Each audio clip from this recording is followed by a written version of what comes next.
ಎಲ್ರಿಗೂ ನಮಸ್ಕಾರ. ಇವತ್ತಿನ ಝೀರೋದ ಮಾರ್ಕೆಟ್ಸ್‌ನ ದ ಡೈಲಿ ಬ್ರೀಫ್ ಕಾರ್ಯಕ್ರಮವನ್ನ ಶುರು ಮಾಡೋಣ. 7,000 ಕೋಟಿ ರೂಪಾಯಿಗಳು.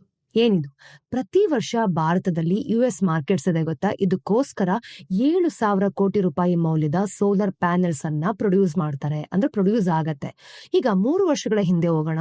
ಎಕ್ಸ್ಪರ್ಟ್ಸ್ ಅಂದ್ಕೊಂಡಿದ್ದೇನು ಅಂತಂದ್ರೆ Indian solar industry limited finances ಮತ್ತೆ ಟೆಕ್ನಾಲಜಿಕಲ್ ಡಿಪೆಂಡೆನ್ಸ್ ಕಾರಣದಿಂದ ಗ್ರೋ ಆಗೋಕೆ ಸಾಧ್ಯನೇ ಇಲ್ಲ ಅಂತ ಹೇಳಿದ್ರು. ಆದ್ರೆ ಇವತ್ತು ನಾವು ನೋಡ್ತಿರೋ ಹಾಗೆ ಸಿಚುವೇಶನ್ ತುಂಬಾನೇ ಬೇರೆ ಇದೆ. 2024ರಲ್ಲಿ ಭಾರತದ ಸೋಲಾರ್ ಇಂಡಸ್ಟ್ರಿಯ ಮಾರ್ಕೆಟ್ ಸೈಜ್ $7.2 ಬಿಲಿಯನ್ ಇತ್ತು. ಆದ್ರೆ ಈಗ ಈ ಇಂಡಸ್ಟ್ರಿಯ ಹೊಸ ಥ್ರೆಟ್ ಅಂದ್ರೆ ಒಂದು ಚಾಲೆಂಜ್ ಅನ್ನ ಫೇಸ್ ಮಾಡ್ತಿದೆ ಅಂತ ಹೇಳ್ಬೋದು. ಈಗ ದ ಯುನೈಟೆಡ್ ಸ್ಟೇಟ್ಸ್ ನ ಕಾಮರ್ಸ್ ಡಿಪಾರ್ಟ್ಮೆಂಟ್ ನ ನೋಡೋದಾದ್ರೆ ಭಾರತದಿಂದ ಇಂಪೋರ್ಟ್ ಆಗೋ ಸೋಲಾರ್ ಪ್ಯಾನೆಲ್ಸ್ ಮೇಲೆ ಒಂದು ಆಂಟಿ ಡಂಪಿಂಗ್ ಇನ್ವೆಸ್ಟಿಗೇಷನ್ ಅನ್ನ ಲಾಂಚ್ ಮಾಡ್ತಿದೆ. ಈ ಇನ್ವೆಸ್ಟಿಗೇಷನ್ ನೀವು ನೋಡಿದ್ರೆ ರಿಸಲ್ಟ್ಸ್ ಯಾವ ರೀತಿ ಬರುತ್ತೆ? ಇಂಡಿಯನ್ ಸೋಲಾರ್ ಇಂಡಸ್ಟ್ರಿ ಮೇಲೆ ಹೈಯರ್ ಟ್ಯಾರಿಫ್ಸ್ ಅನ್ನ ಹಾಕ್ಬೋದು. ಇದರಿಂದ ಇಂಡಿಯನ್ ಸೋಲಾರ್ ಮ್ಯಾನುಫ್ಯಾಕ್ಚರರ್ಸ್ ಇದ್ದಾರೆ ಗೊತ್ತಾ, ಅವ್ರಿಗೆ ತಮ್ಮ ಅತಿ ದೊಡ್ಡ ಮಾರ್ಕೆಟ್ ಅನ್ನ ಕಳೆದುಕೊಳ್ಳುವಂತಹ ಸಿಚುವೇಶನ್ ಕೂಡ ಬರುತ್ತೆ. ಇವತ್ತಿನ ವಿಡಿಯೋಲಿ ನಾವು ಭಾರತದ ಸೋಲಾರ್ ಇಂಡಸ್ಟ್ರಿ ಇದೆ ಅಲ್ವಾ, ಇದ್ರ ಬಗ್ಗೆ ಎಕ್ಸ್ಪ್ಲೋರ್ ಮಾಡೋಣ. ಈ ವಿಡಿಯೋದ ಡೇಟಾವನ್ನ ನಾವು ಮ್ಯಾಥಿಯಸ್ ಲಾರ್ಸನ್ ಅವರದ ಒಂದು ರಿಸರ್ಚ್ ಪೇಪರ್ ಇಂದ ತೆಗೆದುಕೊಂಡಿದೀವಿ. ರಿಸರ್ಚ್ ಪೇಪರ್ ನೀವು ನೋಡೋದಾದ್ರೆ ಲಿಂಕ್ಗೆ ಅಂದ್ರೆ ಪಿಂಡ್ ಕಾಮೆಂಟ್ಸ್ ಅಲ್ಲೂ ಸಹ ನಿಮ್ಗೆ ಸಿಗುತ್ತೆ. ಮೊದಲಿಗೆ ನಾವು ಈ ಇಂಡಸ್ಟ್ರಿಯ ಹಿಸ್ಟ್ರಿ ತಿಳ್ಕೊಳ್ಬೇಕು. ಆಮೇಲೆ ಸಡನ್ ಸಕ್ಸಸ್ ನ ಸ್ಟೋರಿ ಕೂಡ ಅರ್ಥ ಮಾಡ್ಕೊಳ್ಬೇಕು. ಆಮೇಲೆ ನಾವು ಈ ಇಂಡಸ್ಟ್ರಿಯ ಕರೆಂಟ್ ಚಾಲೆಂಜಸ್ ಗಳನ್ನು ಕೂಡ ಅರ್ಥ ಮಾಡ್ಕೊಳ್ತೀವಿ. ಇನ್ನು ವಿಡಿಯೋ ಕೊನೆಯಲ್ಲಿ ನಾವು ಇಂಡಸ್ಟ್ರಿಯ ಫ್ಯೂಚರ್ ಪ್ರಾಸ್ಪೆಕ್ಟ್ಸ್ ಅನ್ನು ಕೂಡ ಎಕ್ಸ್ಪ್ಲೋರ್ ಮಾಡೋಣ. ಬನ್ನಿ ಇವತ್ತಿನ ವಿಡಿಯೋವನ್ನ ಸ್ಟಾರ್ಟ್ ಮಾಡೋಣ. ನಾನು ನಿಮ್ಮ ನಿರೂಪಕಿ ಚಂದನಾ ಗೌಡ.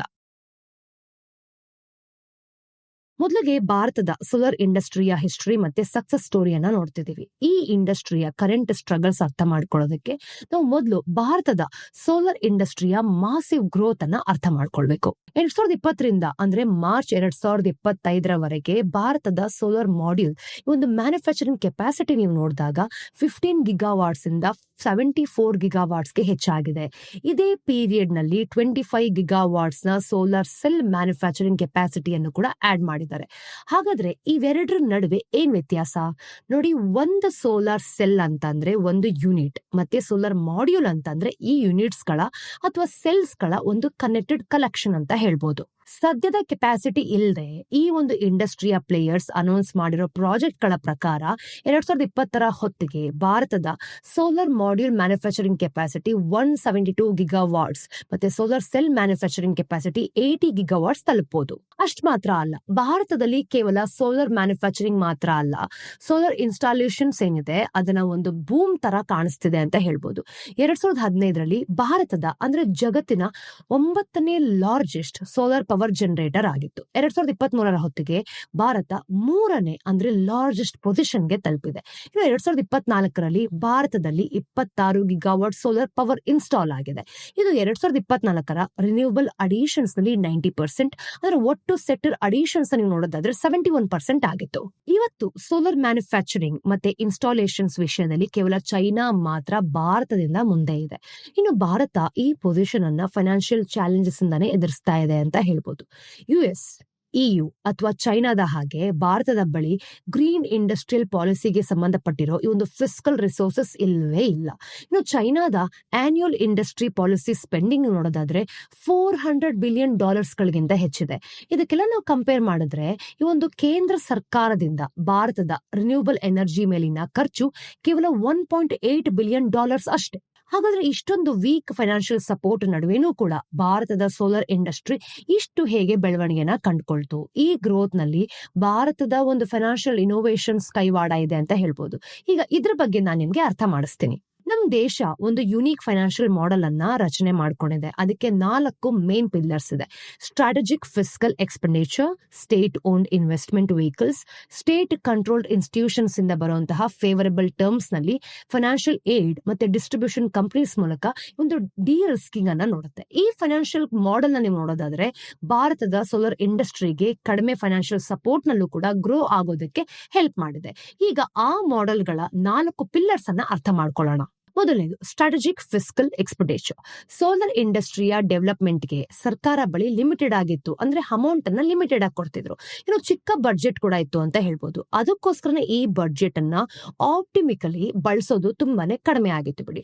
ಸರ್ಕಾರ ಏನ್ ಮಾಡ್ತಿತ್ತು, ನಮ್ಮ ದೇಶಕ್ಕೆ ಸೋಲಾರ್ ಇಂಡಸ್ಟ್ರಿಗೋಸ್ಕರನೇ PLI ಸ್ಕೀಮ್ಸ್ ಮೂಲಕ 2 ಹಂತಗಳಲ್ಲಿ $2.5 ಬಿಲಿಯನ್ ಅನ್ನ ಕಮಿಟ್ ಮಾಡಿದೆ. ಈ PLI ಸ್ಕೀಮ್ ಸಂಪೂರ್ಣ ಸೋಲಾರ್ ಮ್ಯಾನುಫ್ಯಾಕ್ಚರಿಂಗ್ ಚೈನ್ಗೆ ಇನ್ಸೆಂಟಿವ್ ಅನ್ನ ಮಾಡುತ್ತೆ. ಅಂದ್ರೆ ರಾ ಮೆಟೀರಿಯಲ್ ಈ ಒಂದು ಪಾಲಿಸಿಲಿಕಾನ್ ಇಂದ ಹಿಡ್ಕೊಂಡು ಫಿನಿಶ್ಡ್ ಪ್ಯಾನೆಲ್ಸ್ ವರೆಗೂ ಕೂಡ ಭಾರತ ಸರ್ಕಾರ ಈ ಒಂದು ಅಪ್ರೋಚ್ ಅನ್ನ ಚೈನಾ ಸರ್ಕಾರದಿಂದ ಅಳವಡಿಸಿಕೊಂಡಿದೆ ಅಂತ ಹೇಳ್ಬೋದು. ಆದ್ರೆ ಈ ಫಂಡ್ಸ್ ಮ್ಯಾನುಫ್ಯಾಕ್ಚರರ್ಸ್ ಗಳಿಗೆ ಅವರು ಸೇಲ್ಸ್ ಟಾರ್ಗೆಟ್ ಮೀಟ್ ಮಾಡಿದಾಗ ಮಾತ್ರ ಸಿಗತ್ತೆ. ಒಂದ್ಸಲ ಯೋಚನೆ ಮಾಡಿ, ಈ ಪರ್ಫಾರ್ಮೆನ್ಸ್ ಬೇಸ್ಡ್ ಅಪ್ರೋಚ್ ಮೂಲಕ ಸರ್ಕಾರದ ಫಂಡಿಂಗ್ ನಿಜವಾದ ಪ್ರೊಡಕ್ಟಿವ್ ಆಕ್ಟಿವಿಟೀಸ್ ಗಳಿಗೆ ಸಪೋರ್ಟ್ ಮಾಡೋದಕ್ಕೆ ಸಾಧ್ಯ ಆಗತ್ತೆ. ಈ ಮಾಡೆಲ್ ನ 2ನೇ ಪಿಲ್ಲರ್ ಅಂತ ಅಂದ್ರೆ ಸ್ಟೇಟ್ ಓನ್ಡ್ ಇನ್ವೆಸ್ಟ್ಮೆಂಟ್ ವೆಹಿಕಲ್ಸ್. ಈ ಕಂಪನಿಗಳನ್ನ ನೋಡಿದ್ರೆ 2022ರಿಂದ 2023ರವರೆಗೆ ಸೋಲಾರ್ ಪ್ರಾಜೆಕ್ಟ್ಸ್ ನಲ್ಲಿ $1.5 ಬಿಲಿಯನ್ ಅನ್ನ ಇನ್ವೆಸ್ಟ್ ಮಾಡಿದೆ. ಇವರು 2030ರ ಒಳಗೆ 187.5 ಗಿಗಾವಾಟ್ ರಿನ್ಯೂಬಲ್ ಕೆಪಾಸಿಟಿ ಇನ್ಸ್ಟಾಲೇಷನ್ಸ್ ಏನಿದೆ ಅದನ್ನ ಮಾಡ್ತೀವಿ ಅಂತ ಕಮಿಟ್ಮೆಂಟ್ ಕೂಡ ಕೊಟ್ಟಿದ್ದಾರೆ. ಈ ಕಮಿಟ್ಮೆಂಟ್ ನಿಂದ ಸೋಲಾರ್ ಮ್ಯಾನುಫ್ಯಾಕ್ಚರರ್ಸ್ ಗಳಿಗೆ ಸ್ಟೇಬಲ್ ಡಿಮ್ಯಾಂಡ್ ಕೂಡ ಸಿಗತ್ತೆ. ಅಂದ್ರೆ ಇದರ ಆಧಾರದ ಮೇಲೂ ಕೂಡ ಅವರು ತಮ್ಮ ಆಪರೇಷನ್ಸ್ ಅನ್ನ ಎಲ್ಲೋ ಒಂದ್ ಕಡೆ ತುಂಬಾ ಸ್ಟ್ರಾಂಗ್ ಆಗಿ ಸ್ಕೇಲ್ ಮಾಡಬಹುದು. ಈಗ ಸ್ಟೇಟ್ ಓನ್ಡ್ ಇನ್ವೆಸ್ಟ್ಮೆಂಟ್ ವೆಹಿಕಲ್ಸ್ ಗಳ ಪೈಕಿ ನ್ಯಾಷನಲ್ ಥರ್ಮಲ್ ಪವರ್ ಕಾರ್ಪೊರೇಷನ್ ನೀವು ನೋಡಿದಾಗ 2032ರ ಒಳಗೆ ಅಂದ್ರೆ 60 ಗಿಗಾವಾಟ್ ರಿನ್ಯೂಬಲ್ ಎನರ್ಜಿ ಕೆಪಾಸಿಟಿಯನ್ನ ಟಾರ್ಗೆಟ್ ಮಾಡಿದೆ. ಈ ಟಾರ್ಗೆಟ್ ಮುಟ್ಟಬೇಕು ಅಂತಾನೆ 10 ವರ್ಷಗಳ ಈ ಒಂದು ಪೀರಿಯಡ್ ಅವಧಿಯಲ್ಲಿ $50 ಬಿಲಿಯನ್ ಅನ್ನ ಇನ್ವೆಸ್ಟ್ ಮಾಡಲಾಗುತ್ತೆ. ಟ್ರೆಡಿಷನಲಿ ನೀವು ನೋಡಿದಾಗ ಫಾಸಿಲ್ ಫ್ಯೂಯಲ್ ಮೇಲೆ ಫೋಕಸ್ ಮಾಡೋ ಈ ಒಂದು ಕೋಲ್ ಇಂಡಿಯಾ ಲಿಮಿಟೆಡ್ ಕೂಡ 2028ರ ಒಳಗೆ ಅಂದ್ರೆ 5 ಗಿಗಾವಾಟ್ಸ್ ರಿನ್ಯೂಬಲ್ ಕೆಪಾಸಿಟಿ ಸಾಧಿಸಬೇಕು ಅಂತ ಹೊರಟಿರೋದು. 3ನೇ ಪಿಲ್ಲರ್ ಸ್ಟೇಟ್ ಕಂಟ್ರೋಲ್ಡ್ ಇನ್ಸ್ಟಿಟ್ಯೂಷನ್ಸ್ ಇಂದ ಫೇವರಬಲ್ ಟರ್ಮ್ಸ್ ನಲ್ಲಿ ಫೈನಾನ್ಷಿಯಲ್ ಏಡ್ ಅಂತ ಹೇಳ್ಬೋದು. 2023ರಲ್ಲಿ 70% state owned commercial banks renewable ಎನರ್ಜಿಗೋಸ್ಕರ $3 ಬಿಲಿಯನ್ ಫೈನಾನ್ಸ್ ಇಂದಾನೆ ಒದಗಿಸಿಕೊಂಡಿದೆ. ಅಂದ್ರೆ ಫೈನಾನ್ಸಿಂಗ್ ಮಾಡೋದ್ರಿಂದ. ಇನ್ನು ಸ್ಟೇಟ್ ಓನ್ಡ್ ಡೆವಲಪ್ಮೆಂಟ್ ನೀವು ನೋಡೋದಾದ್ರೆ ಫೈನಾನ್ಷಿಯಲ್ ಇನ್ಸ್ಟಿಟ್ಯೂಷನ್ಸ್ ಗಳಲ್ಲಿ ಹೆಚ್ಚುವರಿಯಾಗಿ $4.9 ಬಿಲಿಯನ್ ಗೆ ಅಂದ್ರೆ ಇದಕ್ಕೋಸ್ಕರ ಫೈನಾನ್ಸ್ ಅನ್ನ ಕೊಟ್ಟಿದ್ದಾರೆ. ಅಂದ್ರೆ ಈ ಒಂದು ಸ್ಟೇಟ್ ಓನ್ಡ್ ಇನ್ಸ್ಟಿಟ್ಯೂಷನ್ಸ್ ಮೂಲಕ ಸೋಲಾರ್ ಮ್ಯಾನುಫ್ಯಾಕ್ಚರರ್ಸ್ ಗಳ ಬಳಿ $7.9 ಬಿಲಿಯನ್ ನ ಫಂಡಿಂಗ್ ಫುಲ್ ಆಗಿತ್ತು ಅಂತ. IRDA ಪ್ರಕಾರ ಅಂದ್ರೆ Indian renewable energy development agency ಪ್ರಕಾರ ಭಾರತದ ಅತಿ ದೊಡ್ಡ ರಿನ್ಯೂಬಲ್ ಎನರ್ಜಿ ಲೆಂಡರ್ ಆಗಿದೆ ಅಂತ ಹೇಳ್ತಿರೋದು. 2023 ಮತ್ತು 2024ರಲ್ಲಿ IREDA $4.4 ಬಿಲಿಯನ್ ಫೈನಾನ್ಸಿಂಗ್ ಅನ್ನ ಒದಗಿಸಿದೆ. ಇನ್ನು IREDA ಒಂದು ಸ್ಟ್ರಾಂಗ್ ಫೈನಾನ್ಷಿಯಲ್ ಸಪೋರ್ಟ್ ನಿಂದಾನೆ ಸರ್ಕಾರ ಅಂದ್ರೆ ಈ ಒಂದು 2030ರ ಲೆಂಡಿಂಗ್ ಟಾರ್ಗೆಟ್ ಅನ್ನ $16 ಬಿಲಿಯನ್ ನಿಂದ $59 ಬಿಲಿಯನ್ ಗೆ ಹೆಚ್ಚಿಸಿದೆ ನೋಡಿ. 4ನೇ ಪಿಲ್ಲರ್ ಡಿಸ್ಟ್ರಿಬ್ಯೂಷನ್ ಕಂಪನೀಸ್ ಮೂಲಕ ಒಂದು ಡಿ ರಿಸ್ಕಿಂಗ್ ಅಂತ ಏನ್ ಹೇಳ್ತೀವಿ ಅದು. ಡಿಸ್ಟ್ರಿಬ್ಯೂಷನ್ ಕಂಪನೀಸ್ ನೀವು ನೋಡೋದಾದ್ರೆ ಪವರ್ ಪರ್ಚೇಸ್ ಅಗ್ರಿಮೆಂಟ್ಸ್ ನ ಅಂದ್ರೆ ಎಂಟರ್ ಆಗಿ 25 ವರ್ಷಗಳ ಕಾಲ ಗ್ಯಾರಂಟಿಯಾಗಿ ಪವರ್ ಅನ್ನ ಪರ್ಚೇಸ್ ಮಾಡಿದೆ. ಇದರಿಂದ ರೆವಿನ್ಯೂ ಜನರೇಷನ್ ನ ರಿಸ್ಕ್ ಪ್ರೈವೇಟ್ ಡಿಸ್ಟ್ರಿಬ್ಯೂಟರ್ ಗಳಿಂದ ಸ್ಟೇಟ್ ಓನ್ಡ್ ಫೆಸಿಲಿಟೀಸ್ ಗಳಿಗೆ ಶಿಫ್ಟ್ ಆಗತ್ತೆ. ಈ ಡಿ ರಿಸ್ಕಿಂಗ್ ನಿಂದ ಪ್ರೈವೇಟ್ ಪ್ಲೇಯರ್ಸ್ಗೆ ಆಪರೇಷನಲ್ ಮುಂದುವರಿಸೋದಕ್ಕೂ ಸಹ ಹಾಗೆ ಸ್ಕೇಲ್ ಮಾಡೋದಕ್ಕೆ ಇನ್ಸೆಂಟಿವ್ ಸಿಗತ್ತೆ. ಸರ್ಕಾರ ಈ ಅಗ್ರಿಮೆಂಟ್ ಗಳ ಮೂಲಕ ಪವರ್ ಡಿಮ್ಯಾಂಡ್ ನ 75% ವರ್ಗು ಕೂಡ ಡಿ ರಿಸ್ಕಿಂಗ್ ಏನ್ ಮಾಡ್ತಿದ್ದಾರೆ ಅದನ್ನ ಮುಂದುವರಿಸ್ತಾ ಇದ್ದಾರೆ. ಈ 4 ಪಿಲ್ಲರ್ ಗಳಿಂದಾಗಿ ಭಾರತದ ಸೋಲಾರ್ ಇಂಡಸ್ಟ್ರಿಯಲ್ಲಿ ಒಂದು ದೊಡ್ಡ ಫಂಡ್ ಮೊಬೈಲೈಸ್ ಆಗತ್ತೆ. ಅದಕ್ಕೋಸ್ಕರನೇ ಕೇವಲ $1.8 ಬಿಲಿಯನ್ ನ ಫಿಸ್ಕಲ್ ಎಕ್ಸ್ಪೆಂಡಿಚರ್ ನಡುವೆನೂ ಕೂಡ ಅಂದ್ರೆ ಒಟ್ಟಾಗಿ ನೀವು ನೋಡಿದಾಗ ಒಂದು ಸ್ಟೇಟ್ ಆರ್ಗನೈಸ್ಡ್ ಫೈನಾನ್ಸಿಂಗ್ ಅಂತ ಏನ್ ಹೇಳ್ತೀವಿ ಇದು ಸುಮಾರು 12ರಿಂದ 16 ಬಿಲಿಯನ್ ವರೆಗೂ ಕೂಡ ತಲುಪಿದೆ. ಈ ದೊಡ್ಡ ಫಂಡ್ ನಲ್ಲಿ ಎಂಟರ್ಪ್ರೈಸಸ್ ಇನ್ವೆಸ್ಟ್ಮೆಂಟ್ ಅಂತ ನೋಡಿದಾಗ ಇನ್ಸ್ಟಿಟ್ಯೂಷನಲ್ ಲೆಂಡಿಂಗ್ ಹಾಗೆ ಡಿಸ್ಟ್ರಿಬ್ಯೂಷನ್ ಕಂಪನೀಸ್ ನ ಕಮಿಟ್ಮೆಂಟ್ಸ್ ಕೂಡ ಸೇರ್ಕೊಂಡಿದೆ. ಆದ್ರೆ ಈಗ ಭಾರತದ ಸೋಲಾರ್ ಇಂಡಸ್ಟ್ರಿಯ ಮಾಡೆಲ್ ಒಂದು ಚಾಲೆಂಜಿಂಗ್ ಸಿಚುವೇಶನ್ ಅನ್ನು ಕೂಡ ಫೇಸ್ ಮಾಡ್ತಾ ಇದೆ. ಒಂದ್ ಕಡೆ SBI ಕ್ಯಾಪಿಟಲ್ ಈ ಇಂಡಸ್ಟ್ರಿಗೆ ಒಂದು ಓವರ್ ಸಪ್ಲೈ ವಾರ್ನಿಂಗ್ ಅನ್ನ ಕೊಟ್ಟಿದ್ದಾರೆ ನೋಡಿ. ನಾವು ಸೋಲಾರ್ ಸೇಲ್ಸ್ ಗಳಿಗೆ ಇಂಪೋರ್ಟ್ ಮೇಲೆ ಡಿಪೆಂಡ್ ಆಗಿದ್ದೀವಿ. ಆದ್ರೆ ಸೋಲಾರ್ ಮಾಡ್ಯೂಲ್ಸ್ ಗಳ ವಿಷಯದಲ್ಲಿ ಭಾರತದ ಮ್ಯಾನುಫ್ಯಾಕ್ಚರಿಂಗ್ ಬಹಳಷ್ಟು ಹೆಚ್ಚಾಗಿದೆ ಅಂತ. ಇದರಿಂದ SBI ಪ್ರಕಾರ 2027ರ ಹೊತ್ತಿಗೆ ಓವರ್ ಸಪ್ಲೈ ಸ್ಥಿತಿ ಉಂಟಾಗಬಹುದು. ಭಾರತದ ಅಂದ್ರೆ ನಮ್ಮ ಒಂದು ಸೋಲಾರ್ ಇಂಡಸ್ಟ್ರಿಯ ಕೆಪಾಸಿಟಿ ಅಡಿಷನ್ ನೀವು ನೋಡಿದಾಗ ಫ್ಯೂಚರ್ ಅಲ್ಲಿ ವರ್ಷಕ್ಕೆ 40ರಿಂದ 50 ಗಿಗಾವಾಟ್ ತಲುಪಬಹುದು ಅಂತ. ಈ ರೇಟ್ ನಮ್ಮ ದೇಶದಲ್ಲಿ ರಿನ್ಯೂಬಲ್ ಎನರ್ಜಿ ಟಾರ್ಗೆಟ್ಸ್ ಮುಟ್ಟೋದಕ್ಕೆ ಅಗತ್ಯ. ಹಾಗೆ ಅದಕ್ಕೋಸ್ಕರನೇ 100 ಗಿಗಾವಾಟ್ಸ್ ನ ಮಾಡ್ಯೂಲ್ ಮ್ಯಾನುಫ್ಯಾಕ್ಚರಿಂಗ್ ಅಸೆಂಬ್ಲಿಯ ಲೈನ್ ಸಹ ಅವಶ್ಯಕತೆ ಇದೆ. ಇದು ನಮ್ಮ ದೇಶದ ಸೋಲಾರ್ ಇಂಡಸ್ಟ್ರಿ ಲೈನ್ ಅನ್ನ ಅಂದ್ರೆ ರಿಕ್ವೈರ್ಮೆಂಟ್ ಅನ್ನ ಅಚೀವ್ ಮಾಡಿದೆ. ಇನ್ನೊಂದ್ ಕಡೆ ನಾವು ನೋಡಿದಾಗ ನಮ್ಮ ದೇಶದ ಅಂದ್ರೆ ಹೆಚ್ಚಿದ ಕೆಪಾಸಿಟಿ ಮೂಲಕ ಎಕ್ಸ್ಪೋರ್ಟ್ಸ್ ಟಾರ್ಗೆಟ್ ಗಳ ಅಂದ್ರೆ ಮಾರ್ಕೆಟ್ ಏನಿದೆ ಅಲ್ವಾ ಅದನ್ನ ಒಂದ್ ಕಡೆ ಫೋಕಸ್ ಮಾಡ್ತಿದ್ದಾರೆ. ಆದ್ರೆ ಈಗ ಈ ಮಾರ್ಕೆಟ್ಸ್ ಗಳಲ್ಲಿ ಕೆಲವು ಚೇಂಜಸ್ ಗಳು ಸಹ ಆಗ್ತಾ ಇದೆ. ಇದರಿಂದಾಗಿ ಡೊಮೆಸ್ಟಿಕ್ ಇಂಡಸ್ಟ್ರಿ ಕೆಲವು ಚಾಲೆಂಜಸ್ ಗಳನ್ನು ಕೂಡ ಫೇಸ್ ಮಾಡಬಹುದು. ಫಾರ್ ಎಕ್ಸಾಂಪಲ್ US ಹೇಳೋ ಪ್ರಕಾರ ಇದು ಭಾರತದ ಸೋಲಾರ್ ಇಂಡಸ್ಟ್ರಿಗೆ ಒಂದು ಇಂಪಾರ್ಟೆಂಟ್ ಎಕ್ಸ್ಪೋರ್ಟ್ ಡೆಸ್ಟಿನೇಷನ್ ಆಗ್ತಾ ಇದೆ. 2022ರಲ್ಲಿ ನಮ್ಮ ದೇಶದ ಒಟ್ಟು ಸೋಲಾರ್ ಮಾಡ್ಯೂಲ್ಗಳ ಕೇವಲ 3% ಮಾತ್ರ ಎಕ್ಸ್ಪೋರ್ಟ್ ಅಂದ್ರೆ ಇದು ಒಂದು ನಮ್ಮ ದೇಶದಿಂದ ಬೇರೆ ಕಡೆಯಿಂದ ತರಿಸ್ಕೊಳ್ಳೋದು ಆಗ್ತಾ ಇತ್ತು. ಇನ್ನು 2024ರ ಹೊತ್ತಿಗೆ ಈ ಸಂಖ್ಯೆ 29%ಗೆ ಹೆಚ್ಚಾಗ್ತಾ ಇದೆ. ಭಾರತದ ಸೋಲಾರ್ ಮಾಡ್ಯೂಲ್ಸ್ ನೀವು ನೋಡೋದಾದ್ರೆ ಎಕ್ಸ್ಪೋರ್ಟ್ಸ್ ನ 99% USಗೆ ಹೋಗ್ತಾ ಇತ್ತು. ಈ ಎಕ್ಸ್ಪೋರ್ಟ್ಸ್ ಗ್ರೋತ್ ಕೂಡ ಭಾರತದ ಸೋಲಾರ್ ಇಂಡಸ್ಟ್ರಿಯ ಬೆಳವಣಿಗೆಗೆ ಫಂಡ್ ಮಾಡೋದಕ್ಕೆ ಸಹಾಯ ಮಾಡಿದೆ. ಆದ್ರೆ ಈಗ ಅಮೆರಿಕದಲ್ಲಿ ಟ್ಯಾರಿಫ್ಸ್ ಹೆಚ್ಚಾಗ್ತಿರೋದು ನಮ್ಮ ದೇಶಕ್ಕೆ ಸೋಲಾರ್ ಇಂಡಸ್ಟ್ರಿಯ ಎಕ್ಸ್ಪೋರ್ಟ್ಸ್ಗೆ ಎಲ್ಲೋ ಒಂದ್ ಕಡೆ ತೊಂದರೆ ಮಾಡಬಹುದು. ಸದ್ಯಕ್ಕೆ US ನ ನೀವು ನೋಡೋದಾದ್ರೆ ಭಾರತದಿಂದ ಆಮದು ಮಾಡ್ಕೊಳ್ಳೋ ಅಂದ್ರೆ ಇಂಪೋರ್ಟ್ ಮಾಡ್ಕೊಳ್ಳೋ ಸೋಲಾರ್ ಪ್ರಾಡಕ್ಟ್ಸ್ ಗಳ ಮೇಲೆ 14% ಟ್ಯಾರಿಫ್ಸ್ ಆಗ್ತಿದೆ. ಇನ್ನು ಆಗಸ್ಟ್ ಎಂಡ್ ಒಳಗಡೆ ಈ ಟ್ಯಾರಿಫ್ಸ್ ಗಳು 64% ವರೆಗೂ ಹೆಚ್ಚಾಗಬಹುದು. ಈ ಟ್ಯಾರಿಫ್ಸ್ ಏರಿಕೆಯಿಂದ ನಮ್ಮ ದೇಶದ ಸೋಲಾರ್ ಪ್ರಾಡಕ್ಟ್ಸ್ ಗಳ ಬೆಲೆ ಹೆಚ್ಚಾಗುತ್ತೆ. ಇದರಿಂದ ಅವುಗಳ ಡಿಮ್ಯಾಂಡ್ ಮೇಲೆ ನೆಗೆಟಿವ್ ಇಂಪ್ಯಾಕ್ಟ್ ಆಗ್ಬಹುದು. ಈ ಕಾರಣದಿಂದನೇ ನಮ್ಮ ಭಾರತದ ಸೋಲಾರ್ ಇಂಡಸ್ಟ್ರಿ US ಮಾರ್ಕೆಟ್ ನ ಆಕ್ಸೆಸ್ ಕಳೆದುಕೊಳ್ಬಹುದು. ಇದರ ಮೇಲೆ alliance for American solar manufacturing ನೋಡೋದಾದ್ರೆ ಭಾರತದಿಂದ ಅಂದ್ರೆ ಇಂಪೋರ್ಟ್ಸ್ ನಿಂದ ಸೋಲಾರ್ ಗೂಡ್ಸ್ ಮೇಲೆ 13.96% ಅಷ್ಟು ಆಂಟಿ ಡಂಪಿಂಗ್ ಟ್ಯಾರಿಫ್ಸ್ ಹಾಕೋದಕ್ಕೆ ಮನವಿ ಮಾಡಿಕೊಂಡಿದೆ. ಈ ಮನವಿ ಅಪ್ರೂವ್ ಆದ್ರೆ ಭಾರತಕ್ಕೆ US ಮಾರ್ಕೆಟ್ಸ್ ಅಲ್ಲಿ ತನ್ನ ಸೋಲಾರ್ ಪ್ರಾಡಕ್ಟ್ಸ್ ಗಳನ್ನ ಮಾರಾಟ ಮಾಡೋದು ಇಂಪಾಸಿಬಲ್ ಆಗೋಗುತ್ತೆ. ನೋಡಿ, ನಮ್ಮ ದೇಶದ ಸೋಲಾರ್ ಇಂಡಸ್ಟ್ರಿ ಮತ್ತೊಂದು ಚಾಲೆಂಜ್ ಅನ್ನ ಫೇಸ್ ಮಾಡತ್ತೆ. ಅದು ಚೈನಾ ಮೇಲಿನ ಡಿಪೆಂಡೆನ್ಸ್. 2024ರಲ್ಲಿ ನಮ್ಮ ದೇಶದೇ ಅಂದ್ರೆ 10 ಅತಿ ದೊಡ್ಡ ಸೋಲಾರ್ ಇಂಪೋರ್ಟರ್ಗಳು ತಮ್ಮ ಮ್ಯಾನುಫ್ಯಾಕ್ಚರಿಂಗ್ ಮೆಷಿನರಿ ಏನಿದೆ ಅದಕ್ಕೆ ಅರ್ಧಕ್ಕಿಂತ ಹೆಚ್ಚಿನಷ್ಟು ಕೇವಲ 2 ಚೈನಿ ಕಂಪನಿಗಳಿಂದ ಇಂಪೋರ್ಟ್ ಮಾಡ್ಕೊಂಡಿದ್ದಾರೆ.